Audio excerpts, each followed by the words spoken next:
Stephen es doctorado en filosofía en la Universidad de Sydney.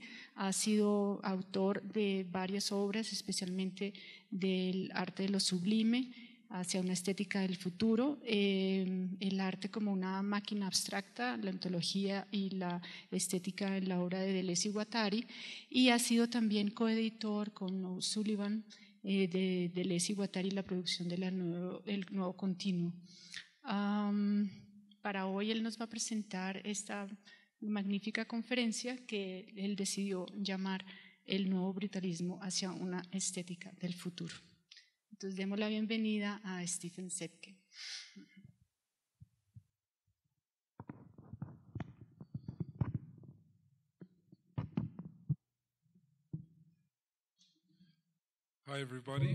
Buenas tardes a todos. Muchas gracias por venir.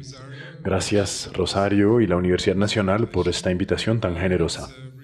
Es un placer para mí estar de vuelta en Bogotá. Encuentro con los jardines Robin Hood, el edificio de apartamentos brutalista hecho por Peter y Alison Smithson en 1972, fue en una noche fría y lluviosa, hace 3 años. Estaba camino a la casa de mis amigos Nick y Runa, en su casa nueva en Poplar, en Londres, pero a pesar de que Nick me había dicho de tomar a la izquierda en el pub, me distrajo el clima, mi pesado equipaje y la belleza del neón de las tiendas reflejado en la vía mojada. Entonces me perdí este giro crucial. Siempre fui un soñador. Caminando solo en la lluvia, me di cuenta que estaba perdido y que necesitaba llamar a Nick. Estaba buscando alrededor para buscar un nombre o algún punto de referencia que le pudiera mencionar. Vi un letrero. Estaba exactamente aquí. Fue una coincidencia extraña. Yo había querido visitar estos edificios hace tiempo y lo pensaba hacer mientras me quedaba donde Nick y Runa.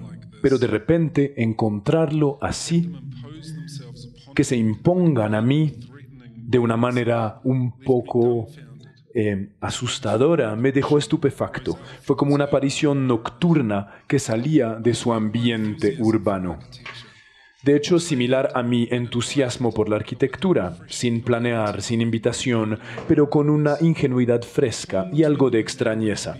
Estaba entre la conveniencia banal de encontrar un lugar donde buscar protección de la lluvia y la aparición dramática, y recibí nuevas instrucciones de Nick sobre la posibilidad de visitar los jardines en la mañana. Mi encuentro con los jardines es un evento simbólico, una especie de metáfora grande, y revela mucho de cómo esta historia va a suceder, porque mucho de lo que les voy a contar descansa en cómo el nuevo brutalismo encarna esta distancia incómoda entre el mundo de la vida diaria y lo sobrenatural de los edificios en sí. De hecho, les voy a defender la idea que la arquitectura establece esta distancia como una de estas condiciones que da precisamente la teatralidad de manera activa como una agencia política que es ante todo estética, pero que también es una vanguardia que opera también en un nivel social.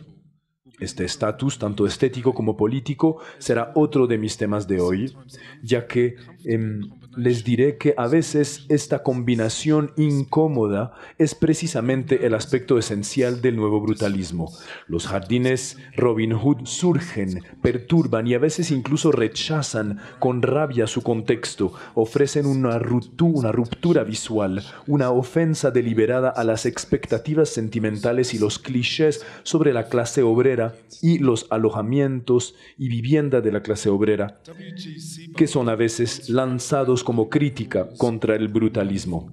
Sebald escribió una vez sobre la fortaleza de Brendork, que es una estructura claramente racional, pero una que no es reconociblemente humana. Es una calidad que comparte con muchos edificios brutalistas. De hecho, revelan con frecuencia su propia lógica. Como lo decía Rainer Banham, el teórico del nuevo brutalismo, explica que hay una honestidad en la estructura y en los materiales. Los edificios del nuevo brutalismo son arquetípicamente modernista, ya que tiene una estructura expuesta compuesta de planos axiales formales inmediatamente legibles desde afuera del edificio y un aspecto no terminado que utiliza los materiales como su material o en su estado natural como fueron encontrados. De hecho, este concepto de material encontrado fue un principio metodológico importante para los Smithson, quienes usaron, por ejemplo, los escombros de viviendas demolidas para construir el montículo en el espacio verde que está entre los edificios. Aquí, como pueden ver, hay dos edificios, uno más largo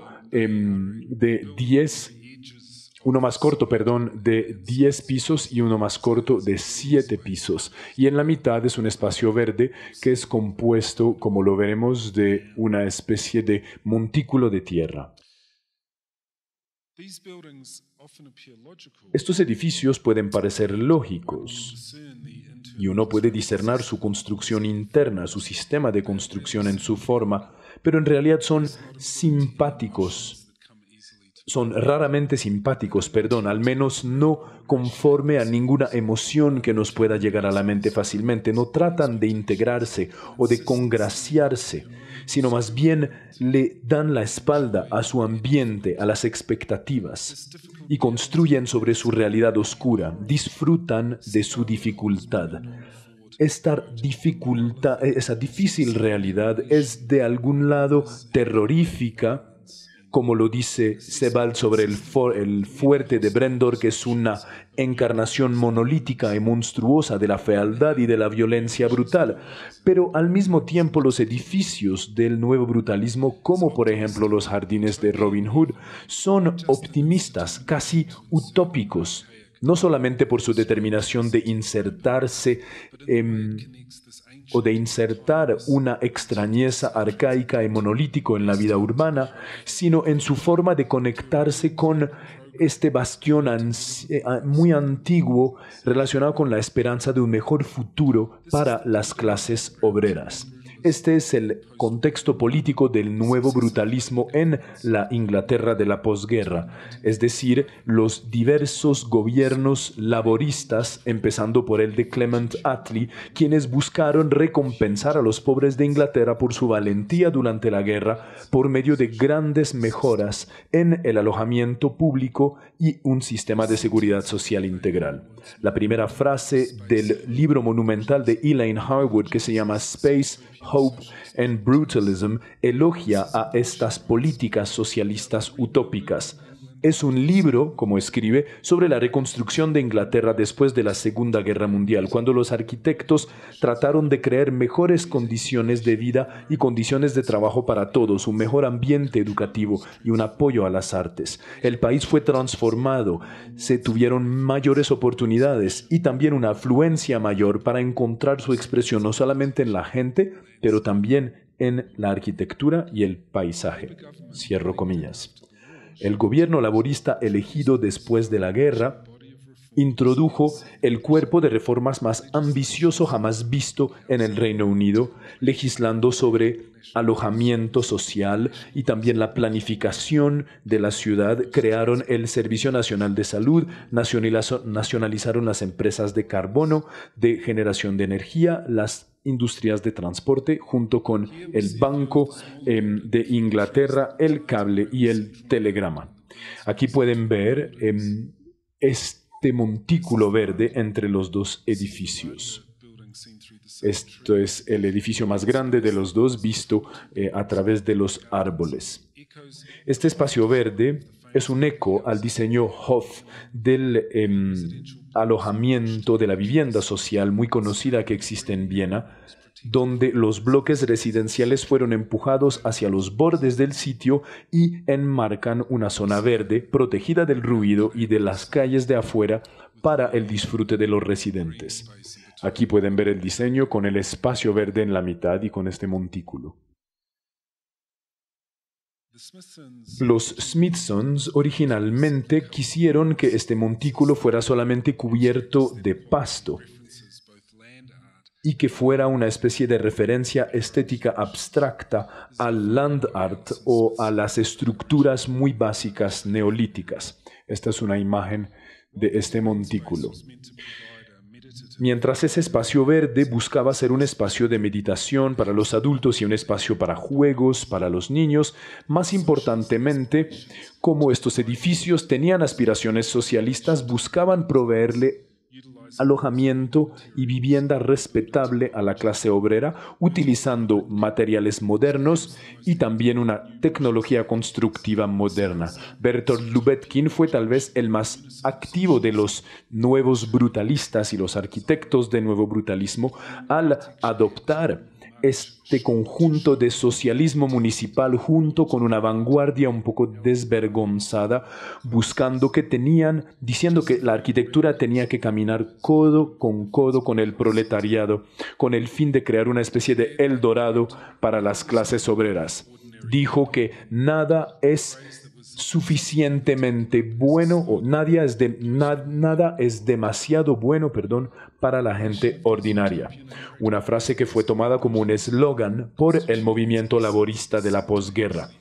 Esta es la esencia del nuevo brutalismo, esta relación entre lo utópico y los aspectos prácticos. Es por esto que las paredes de los jardines de Robin Hood protegen un espacio particular, un poco escondido, una idea ajena, como nos parece hoy el socialismo, que organiza su geometría sorprendentemente y un poco sinistra también. Es esta idea, como su geometría, que mueve el deseo de destruirlos, ya que hoy los jardines de Robin Hood están casi totalmente destruidos. Pero a pesar de este elemento de socialismo utópico, los edificios brutalistas son también bastante abstractos en el sentido sugerido por Wilhelm Worringer. Dicen que ignoran la empatía por el humano a favor de una especie de eternidad y un ensimismamiento. El arte es trascendental, dice Worringer, y en esta condición es dependiente de una necesidad de liberación, una liberación del dolor, la contingencia de ser humano y en sí la búsqueda de abstracción, de organizar lo orgánico, busca volverse parte de un orden superior de todo lo que vive. En este sentido, los jardines de Robin Hood eran efectivamente vivienda social y tenían por lo tanto una cierta empatía, pero también evocaban una especie de metafísica brutal. Sin embargo, la calidad metafísica abstracta de los jardines de Robin Hood y de su modernismo siempre iba integrada con la política que le daba un primer plano al proletariado. Podríamos llamar esto la metafísica pragmática de la utopía. Los jardines de Robin Hood son utópicos de dos maneras. Primero, es la utopía práctica de una vida mejor, de una vivienda social barata y cómoda. Esto es, por ejemplo, una imagen de la famosa calle en el cielo que buscaba reemplazar los famosos espacios sobrepoblados de las casas unifamiliares que las antecedieron en este lugar. Pero por el otro lado, estos edificios salieron del paisaje como algo monumental y nuevo, un concepto que los Smithson repitieron y afirmaron con un entusiasmo modernista, una nueva vida para los pobres, una nueva sociedad, un nuevo mundo, pero esta novedad estaba también expresada en las formas abstractas e inhumanas de los jardines de Robin Hood, las cuales rechazaban el pasado a favor de una ruptura con la historia para liberar una era eternamente nueva. Esto nos lleva de otra manera al futuro. Tanto la forma como el contenido de los jardines combina, por lo tanto, esta posibilidad de lo abstracto y de lo trascendental. Como resultado, este cuerpo no rechaza la vida, como lo dice Worringer, sino que busca imponer una ruptura en la vida sobre esta misma vida que sigue existiendo. Tal vez es a partir de ahí que Worringer sugirió la creación de una línea del norte como un tercer tema que colma la oposición estricta entre la abstracción y la empatía. Y esto es muy útil para nosotros acá. Es decir, esto no describe o representa nada humano ni orgánico, pero su falta de organicidad es, sin embargo, animada por una materia vital. Y en términos del nuevo brutalismo, esto serían los materiales centrales del arte bruto, como lo decía Jean Dubuffet, es decir, la materia cómo se encontró. Este material, el movimiento vivo de las fuerzas, estructura la vida y se expresa en los edificios y su geometría vitalizada y en los nuevos valores sociales que encarna. Podríamos imaginar esta geometría vitalizada como la parte de un nuevo constructivismo, donde la vida, el arte y la sociedad, junto con la estética, se juntan para crear un futuro nuevo y muy real. En este sentido, dice Warringer, perdimos en el sentimiento de nuestros límites terrenales y nos encontramos en un movimiento infinito que aniquila toda conciencia finita. Esto sería un fin místico y eufórico, podríamos decir, de esta utopía socialista. Los jardines de Robin Hood anuncian una nueva edad para la humanidad, una en la que nos hemos liberado de nuestra historia poco gloriosa. Rainer Banham dice algo similar en su ensayo seminal de 1955 llamado El Nuevo Brutalismo, donde dice que el brutalismo debe verse contra el contexto de la historia reciente y en particular el sentido creciente de la historia interna del movimiento modernista en sí. Estas dos historias, al menos desde una perspectiva arquitectónica, están fundamentalmente entrelazadas. El modernismo se arrastra entre las ruinas de la historia, las cuales empiezan de nuevo en las nuevas condiciones de la máquina. Pero esta nueva historia del modernismo también es una serie de explosiones que son un eco a su propio nacimiento. El nuevo brutalismo fue muy típico en este sentido. Se refería tanto al movimiento que lo precedió, agregándole el prefijo nuevo que lo convertía en una continuidad, pero también en una ruptura que emulaba la innovación. Entonces, esta vez, de manera histórica, al mismo momento en que Malraux estaba salvando la Villa Savoy de Le Corbusier de la demolición para restaurarla y convertirla en un monumento al pasado modernista, los nuevos brutalistas declaran su ruptura con la historia del modernismo, una declaración que es simultáneamente una de respeto al modernismo y su ambición seria. El nuevo brutalismo lo hace por medio de un prefijo que le permite definirse a contrario de la vanguardia de la preguerra, de la cual, sin embargo, se inspiraron. El nuevo brutalismo es un eco al nuevo empirismo escandinavo de la arquitectura de la posguerra y estaba muy vinculado con las nuevas villas británicas e indicó también un interés en el nuevo humanismo introducido por Rudolf Wittkower. En este énfasis en lo nuevo, los nuevos brutalistas claramente heredaron del gesto genético violento de sus antecesores y lo utilizaron contra esos. En este sentido, el llamado reciente de Owen Hatterley por un modernismo militante que defienda el modernismo contra los defensores del modernismo mismo es de hecho una historia antigua que ya fue encarnada por los Smithson en los años 50. Querían revitalizar el utopismo social de Le Corbusier de la preguerra, pero con las condiciones radicalmente cambiadas de la reconstrucción posguerra. Entonces, claramente ofrecen, tomando en cuenta el pasado, una descripción empírica del presente de la posguerra. Y En este sentido, es de hecho una de las cosas más interesantes del nuevo brutalismo. La Segunda Guerra Mundial significó que fue una vanguardia que de hecho tuvo por fin la oportunidad de hacer algo al respecto. Como lo veremos en el caso de los Smithsons, esto significaba dos cosas: un sentido fuerte de solidaridad entre las clases y un interés muy marcado por la cultura popular. En todo caso, durante la primera mitad del siglo XX, el modernismo pasó del mesianismo militante a proyectos financiados por el Estado.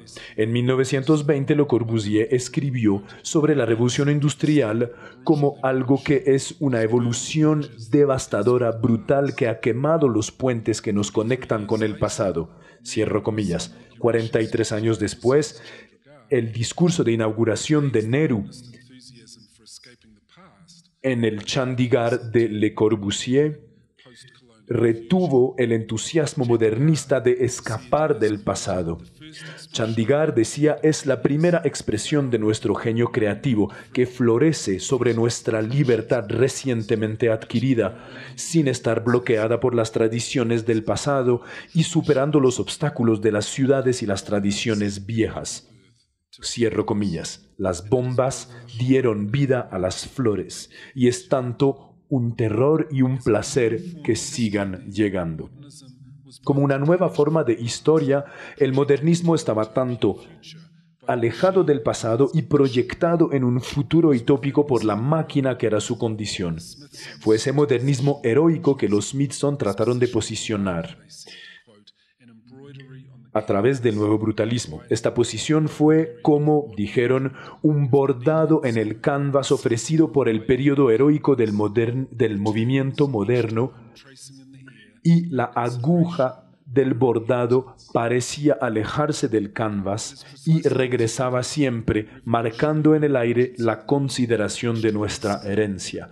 Es precisamente esa emergencia rítmica revolucionaria de lo nuevo que cada vez, pero esta vez de manera diferente, me interesa aquí, es decir, porque constituye el nuevo brutalismo tanto como la historia de los artefactos actuales, como un ejemplo de la fuerza trascendental que retiene su necesidad y su relevancia para hoy. Como lo decía Sheffield, como lo decía Hatherley, en la descripción de las residencias famosas del brutalismo de Park Hill en Sheffield, abro comillas, en lugar de ser definidas como ruinas pintorescas o como un error magnífico, es algo del que podemos aprender, sobre lo cual podemos construir. Y es precisamente el desafío del nuevo brutalismo, de nuevo tomar la herencia heroica del modernismo, pero también repetir sin ironía, repetir pero de manera diferente. En este sentido, lo nuevo en la frase del nuevo brutalismo constituye más que un estilo arquitectónico, mucho más que un estilo arquitectónico, y como los Smithson decían, es una ética. En este sentido, es un compromiso ético con lo nuevo, pero que también atraviesa su dimensión material. Esto es el edificio para el personal en la Universidad de Illinois Tech en Chicago, que claramente tuvo una influencia de los Smithson, y de hecho esto fue la escuela Hunstanton, construido por los Smithsons entre 49 y 54. Y de hecho, este interés en el tejido urbano más amplio alrededor de los jardines de Robin Hood y la zona verde entre los edificios recuerda su elogio de Mies van der Rohe, como lo hacen los parteluces en los jardines de Robin Hood. De hecho, estos parteluces, como lo dicen los Smithson, son una fuerza de modulación y no de maestría. Al otro lado de la estética del nuevo brutalismo está la monumentalidad de concreto y orgánica de Le Corbusier en Chandigarh, que evoca un afecto más primordial que también está presente en los jardines de Robin Hood. Paul Virilio, en su estudio de los búnkers del muro del Atlántico, los describe como mirando hacia el vacío, con una fuerza que es realmente melancólica.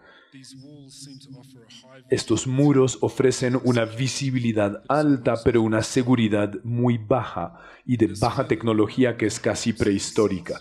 Y este sentimiento de obsolescencia melancólica, de ruinas, también inspira mis pensamientos sobre los jardines de Robin Hood, cuya demolición ahora está en camino y marca el fin, como lo decía Owen Hatterley, de la defensa de las clases obreras por parte del Estado. El futuro de la solidaridad socialista y de la innovación profundamente vanguardista que fue sugerida por el brutalismo se ha ahora evaporado en nuestro eterno presente, convirtiendo estos monumentos como víctimas de las batallas del pasado y también a los sueños pasados por un nuevo futuro. Por un lado, esto es amargo y por el otro lado, es una ambición extrema. Y de esta manera las formas brutalistas buscan rechazar cualquier sentido de evolución o de desarrollo histórico a favor de una disyunción creativa, esa especie de evento que rompe con el pasado y del cual va a llegar un nuevo poder de transformación a manera de una pura diferencia. Al caracterizarse como nuevo, yo no quiero, por supuesto, desmeritar sus ambiciones políticas reales y tampoco quiero distinguirlo demasiado estrictamente de sus ambiciones estéticas ni de sus conexiones con la clase obrera. Pero claramente la arquitectura brutalista, como lo dice Hatterley, fue el aspecto oscuro y rabioso, furioso del modernismo y nunca fue un simple estilo estético, fue una estética política, una actitud, un arma dedicado al precepto que nada es demasiado bueno para la gente ordinaria. Sin embargo, es un poco insuficiente decir que la rabia del modernismo y su estética política fue solamente satisfecha por medio de la expresión de su solidaridad con la clase obrera. Por supuesto, esta solidaridad nunca fue incondicional y los Smithsons claramente no les gustaba el vandalismo de los jóvenes proletarios a los que a veces se resumía esta posición. Sin embargo, Hatterley mira el artista como productor con mucho respeto y, al menos en mi perspectiva, la estética política del modernismo encarna una dimensión destructiva pero a la vez constructiva. Para explicar esto de manera más clara, cuando los Smithson decían que los jardines de Robin Hood eran un intento para darle algo a la clase obrera, significa mucho más que solamente dar lo más nuevo, los materiales más innovadores y las técnicas de construcción más recientes. Aunque también significa esto, pero también significa la idea de una experiencia nueva, más específica, con un efecto político, un efecto que puede transformar las vidas de los que lo vivieron. Y mientras Hatterley tenía un sentimiento de esto, claramente tiende a relacionarlo con el lamentable paso de los gobiernos laboristas de la posguerra. Park Hill escribe, es un remanente malogrado de un país muy diferente, uno que brevemente convirtió la vivienda social en monumentos futurísticos en lugar de pequeñas casitas. Esta es la naturaleza del futuro que me interesa. Y curiosamente mis conversaciones con Nick, quien es profesor de sociología en la Universidad de Manchester, son marcadas por este tipo de temas. Exploramos el tema de los jardines de Robin Hood, tratando de abandonar luego la vista de la tierra que atraviesa las corrientes oceánicas de la filosofía estética. Nick es interesado en la idea de una estética política pero pone un énfasis en el primer término en lugar del segundo. Es decir, se mantiene en contacto con las exigencias de la realidad y su aspecto material sigue siendo histórico. En su ensayo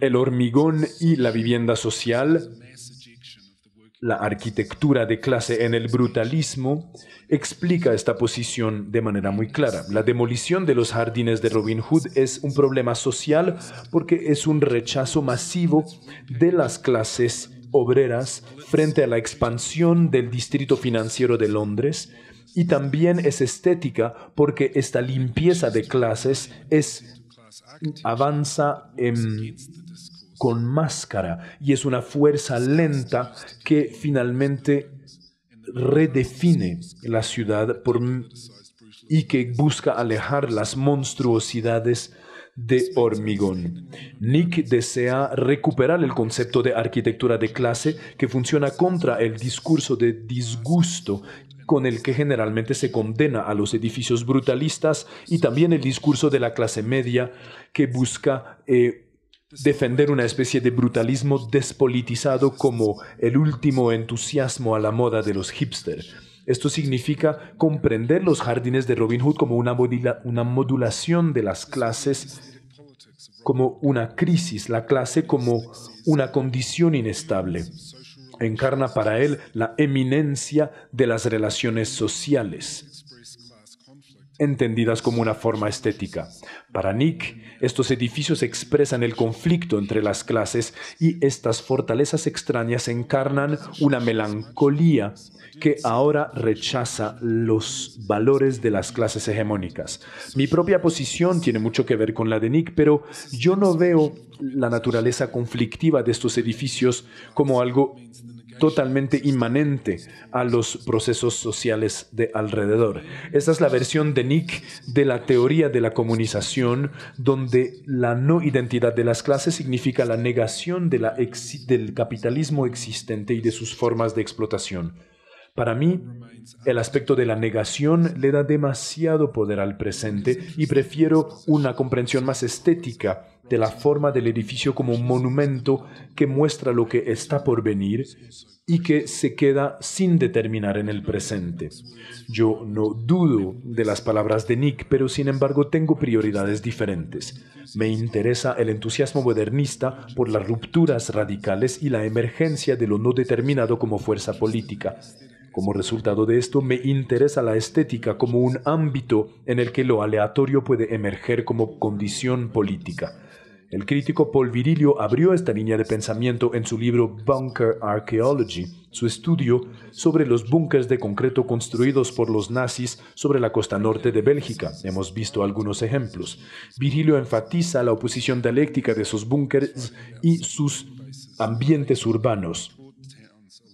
Escribe específicamente sobre los que fueron construidos en ciudades portuarias de la costa y los describe como una ruptura en la aprehensión de lo real. Pero esta ruptura es debida en parte a su función militar, que impone, como dice, abro comillas, un collage de realidades disimilares, las de la angustia y de los sistemas normativos, cierro comillas. Tal vez son máquinas de guerra reales, pero esto es demasiado fuerte para los jardines de Robin Hood. Es más útil para nosotros la metáfora de ciencia ficción de Virilio, que le da a estos búnkers una otredad que acaba de llegar a la realidad, anunciando a veces la guerra de los mundos, pero también iluminando la belleza de lo que irrumpe en nuestras vidas desde el futuro. Me gusta mucho la figura de los edificios brutalistas entendidos como una interrupción en la mitad de las cosas, porque creo que es una perfecta descripción de la vanguardia modernista. En sí tienen un aspecto estético y político muy marcado. Es un tema que Nick y yo hemos hablado con mucha frecuencia. Y claramente hay muchas cosas interesantes en esta posición de entender su dimensión política relacionada con la ultraizquierda. Como lo decía el gran teórico de la arquitectura Manfredo Tafuri, en una referencia que fue sugerida por Nick, Una arquitectura alineada con la clase obrera no se preocupa con cuestiones de planeación, pero más bien debe entender y contestar las condiciones del plano, y primero el plano capitalista. En un nivel práctico, esto significa que no puede existir ninguna arquitectura radical sin confrontar la gestión capitalista de la tierra y entonces de su tenencia. En el ambiente neoliberal de hoy, esto significa que hay que abandonar cualquier utopía basada en la razón. Haciendo esto, obviamente, estaríamos negando el capitalismo en un nivel que determina nuestra conciencia, o como lo dice Tony Negri y otros, nuestra total subsunción al capital, al punto que estamos trabajando para las máquinas y su producción de valor. Pero tal vez yo siempre he esperado que el arte pueda ser una perturbación de esta pesadilla de la subyugación y de la explotación, no como una posición en contra directamente, como lo dirían Hart o Negri en Imperio, ni tampoco, en otras palabras, por medio de una intervención que que encontraría sus condiciones de posibilidad en las exigencias empíricas de lo existente, sin embargo, o más bien como la irrupción violenta y chocante de lo nuevo como algo desconocido. Las posibilidades del capitalismo como controlado por el capitalismo, por ejemplo. Eso es claramente un deseo utópico, uno que le da privilegio al drama de la ruptura y de la libertad de lo no determinado, y como tal los riesgos que están todavía cautivos en la imagen de lo que escapa. De la misma manera que risca fetichizar esta ruptura y convertirla en algo tan específico como sea posible en nuestra descripción de los edificios y de su importancia social y política. Pero al mismo tiempo, y aquí subrayó una palabra muy importante, el nuevo brutalismo y en particular los jardines de Robin Hood nos muestran cómo la política puede y debe tener su propia poética. La pregunta es, ¿dónde esta poética política existe hoy en día? Buenas noches. Yo tenía una pregunta sobre la apropiación que tuvo el edificio durante sus últimos años. El Robin Hood Garden fue la materialización de Allison y Peter Smithson, de las ideas que trabajaron en el Team 10 y también de la propuesta que realizaron a finales de los años 50 en el Golden Lake, donde ellos querían, en la calle elevada que nos mostraste en alguna de las fotos, esa vida en comunidad y fomentar esa relación vecinal que los ocupantes del edificio querían tener. En los últimos años esa condición se vio reflejada en los ocupantes, o digamos esa crítica hacia las ideas modernas se vio también en cómo los habitantes de pronto no ocuparon apropiadamente el edificio.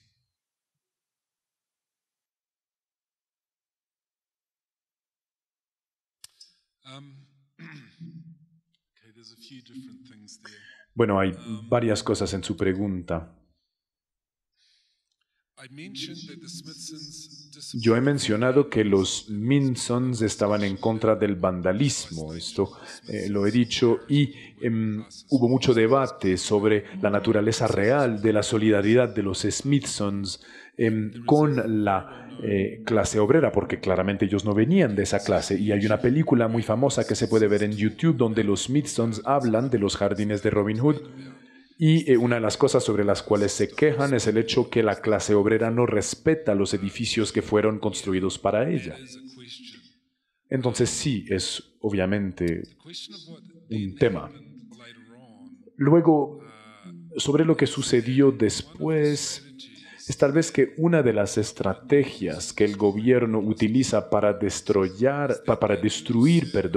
los edificios de apartamentos brutalistas son encuestas entre los residentes preguntándoles si quieren vivir en una unidad residencial nueva o no. Es decir, no le explican a los residentes que este nuevo bloque residencial sería construido en una forma mucho menos sólida y mucho menos estable, y que claramente el metraje de sus apartamentos sería más reducido, que claramente habría una cantidad de apartamentos mucho más reducida, accesible para vivienda social, porque la inversión sería entre intereses públicos y privados. Y tan pronto los residentes descubren todas estas cosas, dicen en realidad, no, pues no queremos que se destruya el edificio, pero es demasiado tarde porque ya los resultados de la encuesta fueron publicados y el 90% de los residentes de los jardines de Robin Hood dijeron que querían vivir en un nuevo edificio. Pero pensaban que el nuevo edificio iba a ser mucho mejor, pero en realidad va a ser mucho peor.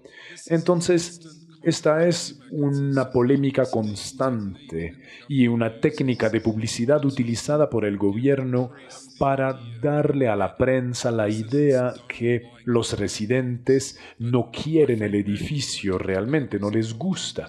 Y mi amigo Nick habló de un proyecto de investigación reciente en los jardines de Robin Hood que mostraba que cuando los residentes tenían la información sobre lo que les iba a pasar, claramente querían permanecer en los jardines de Robin Hood. Entonces es una especie de manipulación que el gobierno trata de hacer, utilizando también este término terrible de decantar, que básicamente busca una justificación para derrumbar el edificio.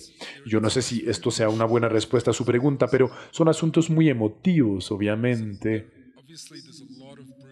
Claramente hay muchos edificios brutalistas en Inglaterra y estos edificios están directamente conectados con el gobierno laborista inmediatamente después de la Segunda Guerra Mundial, que fue el gobierno más izquierdista que el Reino Unido haya tenido en su historia, punto, y básicamente estableció el programa británico de seguridad social. Entonces estos edificios tienen este valor simbólico y esta asociación política con la izquierda y los programas de la izquierda. Y es una de las razones por las cuales es muy difícil de preservarlos, porque hoy el color del gobierno ha cambiado y es una de las formas que el gobierno utiliza para justificar la destrucción de estos edificios son estos clichés sobre la vida en casas unifamiliares que existían antes, donde dicen que estos son canteras de drogadictos y de violencia y de condiciones aberrantes y básicamente les permite orientar la información que van a recibir y justificar así la demolición. Entonces, claramente, pues hay grupos de arquitectos que están defendiendo esta idea de protección en distintos niveles para evitar la demolición. Y claramente fue un esfuerzo considerable porque trataron 2 veces de que este edificio sea catalogado como patrimonio arquitectónico para que no sea demolido totalmente y que se mantenga. Pero en ambas ocasiones fue rechazada la solicitud, entonces fue una batalla perdida.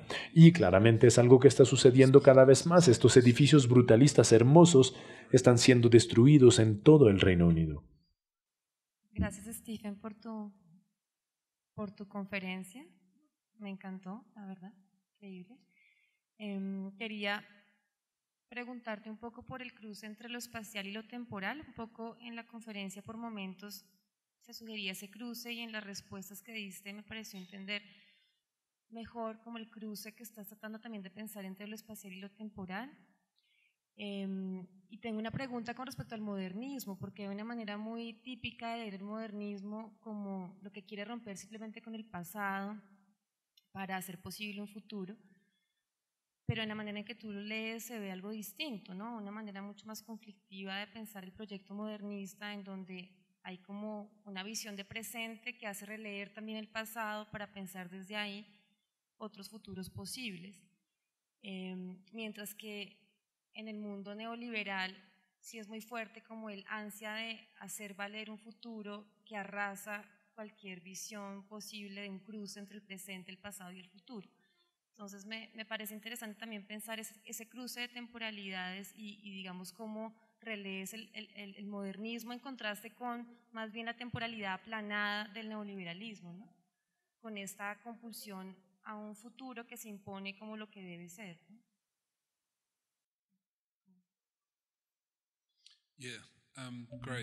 Sí, muchas gracias. Claramente el asunto del espacio y del tiempo es clave porque es la pregunta arquitectónica, ¿verdad? La arquitectura se interesa en el espacio, pero también forma parte de su propia historia y tiene su propia ambición en cuanto al futuro, el presente y el pasado. Y el modernismo busca romper con el pasado, pero el brutalismo lo hace de una manera muy especial y una de las formas más especiales que lo hace conectándose con estructuras de forma muy primitiva. Entonces creo que trata de evocar una historia universal. Y esta es la idea del nuevo brutalismo, es decir, esta idea que lo nuevo es una especie de historia universal de lo nuevo y que este elemento de lo nuevo irrumpe continuamente bajo las condiciones específicas del presente, pero lo que nos da a entender es que es una ruptura con las condiciones que nos trajeron a este punto y permite que lo nuevo llegue a cambiar las direcciones del desarrollo de la historia. Entonces la historia siempre se encuentra en esta dialéctica con lo desconocido o lo no determinado y toma direcciones en función de ese momento donde el futuro tiene la posibilidad de irrumpir directamente en el presente y cambiar su trayectoria. Es básicamente la idea básica y yo creo que es algo similar a la visión artística, que en este caso opera directamente con el espacio y con la dimensión social. Entonces podríamos decir que también las esculturas y las instalaciones tienen que ver con el espacio, pero obviamente no se interesa por lo social como sí lo hace la arquitectura y tampoco tiene esta relación con el dinero que sí tiene la arquitectura, porque la arquitectura sí se tiene que relacionar con aspectos presupuestales. Entonces, creo que la idea de lo nuevo en el nuevo capitalismo o el neoliberalismo es más un presente permanente. Lo nuevo es lo de ahora y el ahora es esta repetición constante de lo nuevo que lo reduce casi a nada. Se reduce a una especie de cosa sin sentido que es un momento permanente. Y el problema es que esta emergencia de la ruptura es cada vez más difícil, no solamente por el ahora, pero también porque lo nuevo en sí es manipulado. Entonces cualquier cosa que puede emerger y que puede ser una ruptura es inmediatamente agarrado y manoseado y convertido en el ahora. Entonces, algunas instituciones o gente construyen estas fortalezas de lo nuevo como de alguna manera fueron los jardines de Robin Hood, pero ahora esto ya no es posible de hacer, tal como se hizo con la arquitectura brutalista en el Reino Unido, porque todo se reduce siempre a una especie de gesto ridículo de domesticidad y de lo que es la casa británica, y esto ya no es algo nuevo para nada. La inquietud mía es con respecto a lo que usted comenta que está pasando en Viena, donde nos dice que hay bastante celo con respecto a esas construcciones que muestran una identidad estética. Pero resulta que acá en Colombia estamos pecando, pero por lo contrario. Despreciamos mucho esa identidad cultural y por eso vemos que el estilo arquitectónico de un sector de nuestra ciudad como es la Candelaria está impunemente, ¿cómo es que se dice? Está destruido. Continuamente las universidades y los grupos económicos están acabando con esa parte de nuestra arquitectura, una parte que habla de una identidad. Entonces, lo que yo no entiendo es cómo usted trata de contraponer lo moderno al brutalismo. Si para mí siguen siendo el brutalismo sigue siendo, como usted lo describe, como yo lo entiendo, sigue siendo otra corriente modernista. Y al igual que y al igual que el capitalismo, el modernismo se va alimentando de sus propias crisis. Entonces yo no creo en esos términos de lo nuevo, una nueva arquitectura, una nueva estética, porque en realidad tú conduces a lo mismo, a reforzar la misma idea, y es la deshumanización, por una parte de la estética del arte y por otra parte de la política. Entonces, no sé qué comentarios tiene sobre eso, si tiene algún comentario. Muchas gracias.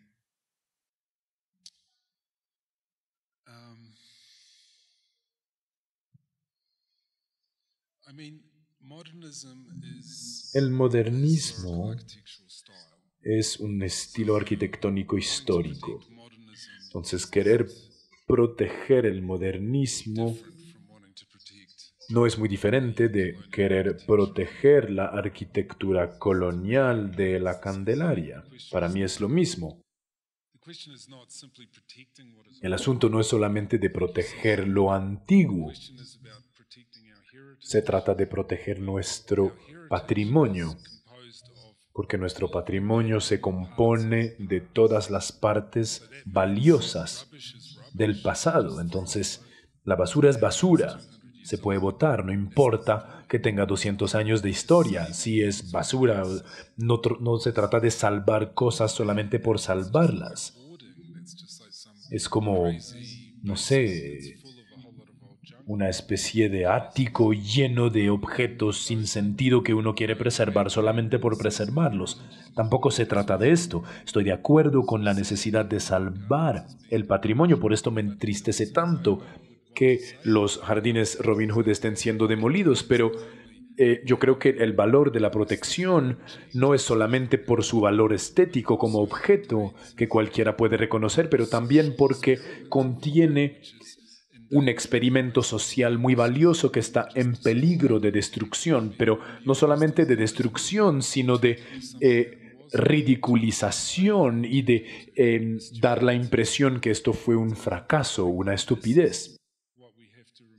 Y yo creo que esto es lo que tenemos que recordar y tenemos que buscar. Son precisamente estos elementos del pasado que nos pueden enseñar y ayudar a vivir mejor en el presente y en el futuro. Y si el pasado no se adapta a este criterio, pues no es indispensable conservarlo tampoco.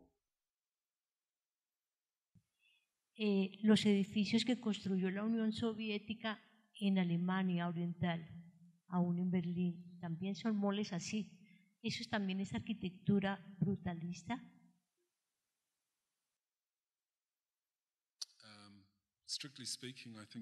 Estrictamente fue el modernismo soviético, que es levemente diferente. Estos en Alemania se llaman Plattenbau, es decir, son estas barras de concreto y estas láminas de concreto una encima de la otra. Y efectivamente estos edificios soviéticos son similares, pero fueron estos diferentes de los que se construyeron en Alemania Oriental. Se hacían de manera estandarizada en ese caso. Es decir, había edificios construidos de manera masiva y se combinaban de distinta manera en función del sitio donde estaban construidos. Pero no fue de esta manera que los jardines Robin Hood fueron construidos. Efectivamente, algunas láminas de hormigón estaban prefabricadas, pero otras fueron diseñadas específicamente para este edificio. Entonces es algo un poco más particular.